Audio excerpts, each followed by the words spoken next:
Last week, I made a video about Ed Ginther, who I don't even know. But I found some of his work at an estate sale in a garage where he used to live. If you haven't seen that video yet, click here and you can watch that first. So as an honor to Ed and all the other craftsmen out there who tirelessly hone their craft day in and day out, whose projects often end up at a garage sale or an estate sale for just a couple of bucks.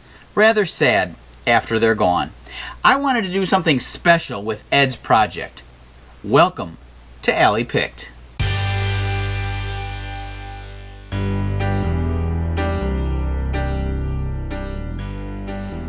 I'm going to build a frame using this 1x10 I bought at an estate sale a couple months ago.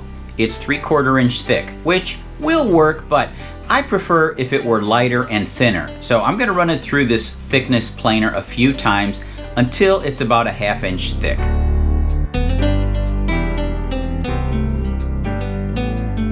The second upgrade I'll do for this nature scene is to round all the edges. This will give the animals and scenery a softer, more natural look.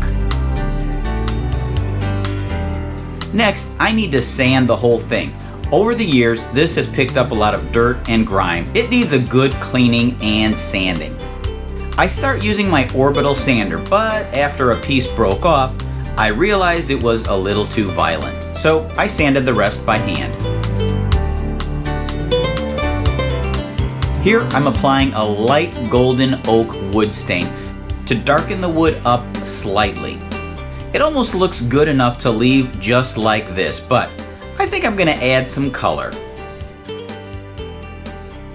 I start by giving this a base coat of colors, like dark walnut stain for the ground, forest green for the trees, and light blue for the sky. The head of an elk is darker than its body, so here I'm blending in between the darker head and the lighter body so there isn't a stark difference. Back to the frame. For the border around my frame, I'm going to use this scrap pine 2x4. After cutting off the rounded edges of the 2x4, I'll then cut 3 1/2 inch thick strips, which I'm going to use on the ends. I'll use plenty of glue on these side pieces and then clamp them in place until they dry. The 1x10 appears to be Douglas fir, which sometimes gets mistaken for pine. The Douglas fir has a tighter grain and less knots than pine. For the ends, I'll use glue, but also throw in a couple of nails for added strength. To countersink the screws, you can use the flat side of one of your nails. Add some wood filler, let it dry, then sand it smooth.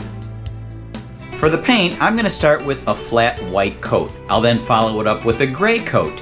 My goal is to simulate an older piece of wood, like this one. In order to get the look I'm after, I'm going to first paint white, then gray, and then white again.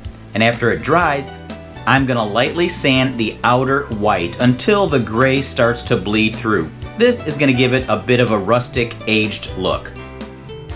Back to painting the nature scene. Since trees are not one color, I'm going to also use a touch of lighter green, some brown, some black.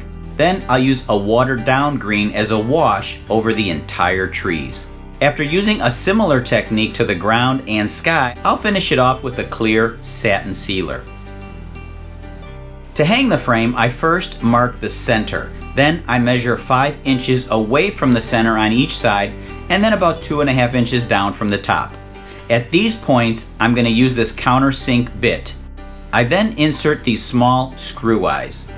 The reason to countersink these holes is so that the screw eyes won't stick out too far. I have some picture framing wire, which I'll double by twisting it in a drill.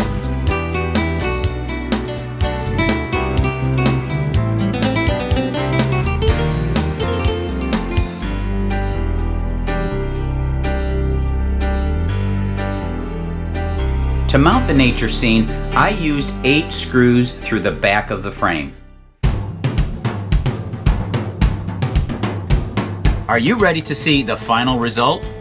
I'm pleased at the way it came out, and if Ed Ginther were here today, I hope that he would be pleased as well.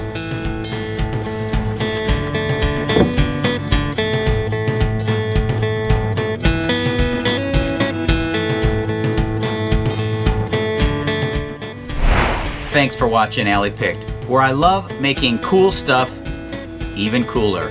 Until next time, I'll meet you in the alley.